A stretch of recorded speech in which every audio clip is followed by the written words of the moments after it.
ब्रज में सर्वश्रेष्ठ है वृंदावन, और वृंदावन में सर्वश्रेष्ठ हैं यमुना जी, और यमुना जी से भी ज्यादा श्रेष्ठ हैं श्री गोवर्धन, और गोवर्धन से भी ज्यादा श्रेष्ठ है राधा कुंड, श्याम कुंड और फिर राधा कुंड। आज लाखों की तादाद में लोग गोवर्धन में होंगे, राधा कुंड में स्नान कर रहे होंगे। भगवान ने वत्सासुर नाम के एक राक्षस का वध किया, जो कि वत्स के मतलब बछड़े के रूप में था वो राक्षस, लेकिन बनकर के बछड़ा आया था। ठाकुर जी ने देखा, बोले भेलूपिया बनकर के आया, राक्षस है लेकिन बछड़ा बन गया, तो भगवान ने उसका वध कर दिया। तो किशोरी जी नाराज हो गए। ठाकुर जी बोले, आप हमसे नाराज क्यों हो गए? बोले, आप गौ चालक बनते हो, गौ रक्षक बनते हो, गौ सेवक बनते हो, बछड़ा मार दिया। बोले, वो बछड़े के रूप में है तो वो राक्षस। तो हमारी किशोरी जी बोले, कुछ भी हो, था तो बछड़े के रूप में ना, आपको नहीं मारना था। अब आप हमसे दूर रहो, हम आपसे बात नहीं करेंगे। तो ठाकुर जी बड़े मनाने लगे। तब किशोरी जी बोली, नवीन कुंड का निर्माण आप करो और उस कुंड में स्नान करो, तब आप पवित्र होगे, तब हम आपसे मिलेंगी। तब ठाकुर जी ने कृष्ण कुंड का निर्माण किया, जिसको श्याम कुंड भी कहते हैं। तो किशोरी जी ने जब कुंड को देखा तो बोली, हमें आप पे भरोसा नहीं है, हम स्वयं एक कुंड का निर्माण करेंगे। तब किशोरी जी ने अपने कंगन से खोद खोद करके कुंड बनाया, वही है राधा कुंड। कहा, अब इसमें स्नान करो। तब उसमें स्नान जब ठाकुर जी ने किया, तब किशोरी जी ने उनका स्पर्श किया, तो आज के दिन वह कुंड प्रकट हुआ।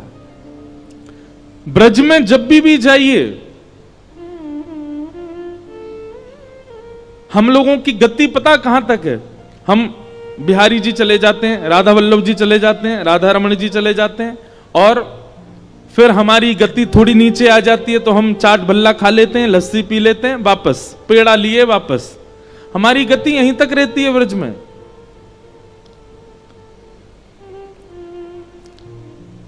बार बार ब्रज में एक ही स्थान मत जाइए। ब्रज बहुत विकसित है। ब्रज जब आपको स्वीकार करेगा तो अपने अंदरूनी रूप का दर्शन कराएगा। ब्रज में जब जाइए, गिरिराज जी की परिक्रमा जरूर करके आओ, श्री गोवर्धन नाथ जी को प्रणाम करके आओ। जिनको आप पूजने जाते हो वो उनके भी इष्ट हैं, ठाकुर जी भी उनको वंदन करते हैं, पूजते हैं। आपको पता है गिरिराज जी कैसे हैं? ये गौ आकार है, पूरा पर्वत गैया के रूप में है। वहीं रास्ते में जब आप परिक्रमा लगाते हैं तो राजस्थान पड़ेगा बीच में थोड़ी देर के लिए, पूछरी और जतीपुरा। तो उसका नाम पूछरी क्यों है? क्योंकि वहां गौ आकृति वाले श्री गिरिराज जी की पूंछ है। वो गौ की आकार में है ना गिरिराज पर्वत, तो वहां पूंछ है, इसलिए उसको पूछरी बोलते हैं। वहां पूछरी के लौठा विराजमान है, जिनकी हम रोज जय जयकार करते हैं, पूछरी के लौठा की। अब तो सबको याद हो गया। अरे एयरपोर्ट पे भी कई बार लोग जानकार मिल जाते हैं तो वो चिल्ला देते, महाराज जी पूछरी के लौठा की हुप हुप प्यारे। अब बाकी सब देखते हैं ये क्या हो रहा है, ये क्या हुप हुप कर रहे हैं। पूछरी के लौठा कौन है? श्री हनुमान जी महाराज। महादेव ठाकुर जी से इतना प्रेम करते हैं, हमारे महाकाल भगवान श्री कृष्ण से इतना प्रेम करते हैं कि उनके प्रेम के भाव को स्वीकार करने के लिए अनेक रूप महादेव धारण करते हैं।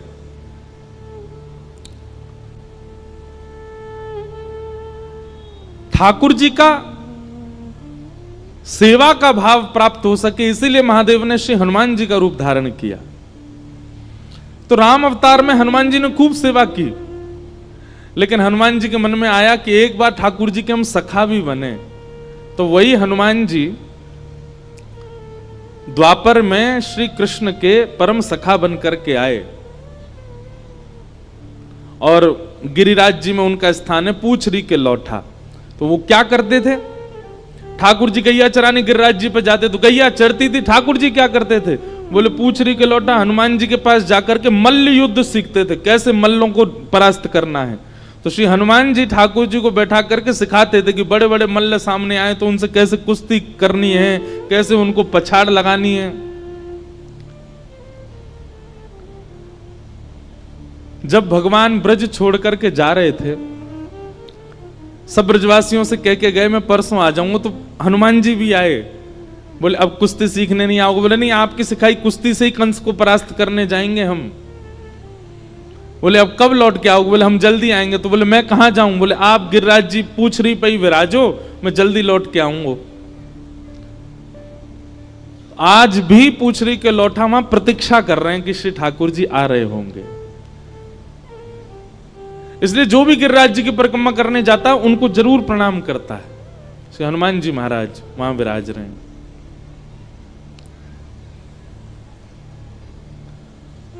पूछ रही के लौटा। गिरिराज जी में मुख्य स्थान जो है वो जतिपुरा में है। आपने कभी गैया का एक चित्र देखा है कि गैया बनी हो चित्र में और बछड़ा उसका दूध पी रहा हो तो गैया अपना मुख सीधा नहीं रखती, ऐसे घुमा के पीछे कर लेती है, उस वत्स को चाटती है, उस वत्स की ओर प्रिय भाव रखती है। तो उस समय आप चित्र में देखेंगे गैया का मुख बिल्कुल मध्य में आ जाता है। तो इसलिए जतिपुरा जो है वो मध्य स्थान है। मानो गिरिराज जी पीछे मुड़ करके श्री कृष्ण रूपी वत्स को स्नेह दुलार कर रहे हैं, इसलिए मुख्य स्थान गिरिराज जी में जतिपुरा है, उनको मुख्य स्थान माना जाता है। तो ऐसे गिरिराज जी की परिक्रमा करने जाया करो। श्री राधा कुंड कृष्ण कुंड में स्नान किया करो। स्नान नहीं कर सकते तो आचमन किया करो, और आचमन नहीं कर सकते तो कम से कम थोड़ी देर बैठ करके वहां पर आपको जो स्तुति आती है, आपको जो भजन आते हैं, आपको जो कीर्तन आते हैं, आपको जो नाम आता है, किशोरी जी को सुनाओ। वो साक्षात किशोरी जी का सचल जल स्वरूप है राधा कुंड। अभी कार्तिक मास में ऐसी परिक्रमा चल रही होगी राधा कुंड की, गिरिराज जी की अलग, राधा कुंड की दे रहे होंगे सब, और किशोरी जी को कोई राधा कृपा कटाक्ष सुनाता। अच्छा, एक प्रश्न मुझसे किसी ने कहा, महाराज जी हम किशोरी जी को ही राधा कृपा कटाक्ष क्यों सुनाते हैं? किशोरी जी का ही नाम किशोरी जी को ही क्यों सुना रहे हैं? वास्तविकता तो ऐसी है कि जब हम किशोरी जी का कोई भी गुणगान गाते हैं, हमारी भावना ऐसी है कि हम किशोरी जी को सुना रहे हैं, पर वो किशोरी जी नहीं सुनती, सामने बैठ करके श्याम सुंदर सुनते हैं। इसलिए ब्रज में सब राधे राधे क्यों कहते रहते हैं? किशोरी जी भी राधे राधे बोलती हैं, स्वयं अपना नाम ही किशोरी जी बोलती घूमती हैं पूरे कुंज में। निकुंज की लीला में वर्णन आता है कि किशोरी जी भी जब सखियों के बीच में बैठती हैं तो सब सखियों से कहती है कीर्तन करो। तो क्या कीर्तन करें? बोले श्री राधा यही कीर्तन करो। एक दिन ललिता विशाखा के चित्त में ये प्रश्न उठा, बोले किशोरी जी अपने नाम का ही कीर्तन करवा रही हैं। एक दिन जिज्ञासावश पूछा कि आप अपने नाम का कीर्तन क्यों करवा रही हो? तब किशोरी जी कहती हैं, मैं जहां रहूं श्याम सुंदर आसपास ही छिपे बैठे रहें। अब कभी तो झाड़ीन में आ जाएं, कभी सरोवर में आ जाएं, कभी कुंड में आ जाएं, छुप के बेचारे अव्यवस्था में खड़े रहें, उनको सुख देवे के काजे मैं तुम सबंसों मेरो ही नाम उच्चारण करवाऊं, क्योंकि उनको सुनकर के सुख मिले। या हमारे किशोरी जी अपना नाम ही गाती हुई घूमती हैं, क्यों? क्योंकि श्याम सुंदर आसपास होंगे तो उनको सुख मिल रहा होगा। वृंदावन रस, वृंदावन प्रेम अलग है। हमारे ब्रज में कहते हैं, या जाने कहां गंवार, गंवारों को समझ नहीं आएगा वृंदावन का प्रेम। ऐसा वृंदावन ब्रजमंडल, उसको हम बारंबार प्रणाम करते हैं। आज कुछ भाव आए हैं। एक तो सनातन सेवा संस्था इस कथा में अपनी सेवा दे रहे हैं दिन रात एक करके। तो इस सनातन सेवा संस्था ग्रुप जो है, इनसे मैं मिला भी सबसे, ये मंदिरों को स्वच्छ करने का काम करते हैं। जगह जगह जाते हैं, जो भी मंदिर होते हैं उनको स्वच्छ करने का, स्वच्छकरण करने का इनका कार्य है। और ये देश का पहला ऐसा ग्रुप है जो इस प्रकार की सेवा कर रहे हैं। 4 लोगों से शुरू हुआ था, आज 1000 सदस्य हैं इसमें। एक बार इनके लिए खूब तालियां। ये लोग मंदिर स्वच्छ करते हैं और ब्लड डोनेशन का कार्य भी आप लोग कभी कभी शिविर लगाते हैं, पौधारोपण भी करते हैं। और ये सारे युवा बालक हैं, सनातनी इन्फ्लुएंसर ग्रुप व्यास मंच से इनको बहुत बहुत शुभकामनाएं। आप लोग ऐसे ही लगे रहिए। फिर किसी का प्रश्न आया है आज कि आपने कल कथा में चर्चा करी कि ना जाने कौन से गुण पर दयानिधि रीझ जाते हैं, लेकिन जिसमें कोई गुण ही नहीं हो तो क्या करे। आपने शायद दूसरे या तीसरे दिन की कथा हमारी नहीं सुनी। भगवान के 4 प्रकार के भक्तों के विषय में हमने बताया था, राजस, तामस, सात्विक और निर्गुण। जिन चारों का वर्णन करते हुए भगवान स्वयं कहते हैं कि मुझे सात्विक ठीक लगते हैं, राजस इतने प्रिय नहीं, तामसी बिल्कुल प्रिय नहीं। तब मैया ने पूछा आपके सबसे प्रिय कौन है? तब भगवान कहते हैं निर्गुण, जिसमें कोई गुण ही नहीं है, जो केवल मुझसे प्रेम करता है। ना उससे भोजन बनाना आता, ना उससे नृत्य करना आता, ना उससे गाना आता, ना उससे सजना आता, ना उससे सवर्ण, बस मुझसे प्रेम करना आता। और प्रेम गुण नहीं है, प्रेम स्वभाव है। और प्रेम स्वभाव जिसका है उसमें कोई गुण आए ना आए, प्रेम स्वभाव में आ गया ना तो सारे गुण उसके अंदर दिखने लग जाते हैं। प्रेमी व्यक्ति जो होता है ना, उसके चेहरे की आभा प्रभा, उसकी वाणी, उसके शब्दों का चयन, उसके नेत्रों का मटकना, सब कुछ इतना आकर्षक लगता है। आप अगर कोई गुण युक्त नहीं हो, यह बात अपने मन से निकाल दीजिए कि ठाकुर जी गुण देख करके ही प्रेम करते हैं।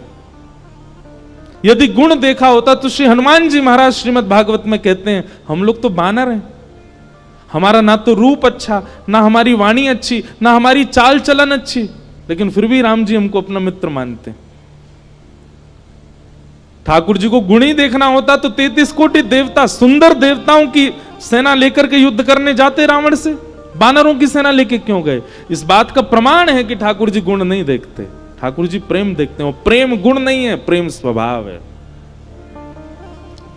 फिर आपने आगे कहा, वैसे तो हम उत्तर दे ही चुके हैं, अब उत्तर यही है, अब इससे आगे हम क्या पढ़ें। अब भाव अच्छा है आपका। आप कह रहे हैं आगे कि जैसे रामायण जी में फुलवारी प्रसंग में आप संतों से सुनाए। अच्छा, एक बात और हम क्लियर करना चाहते हैं।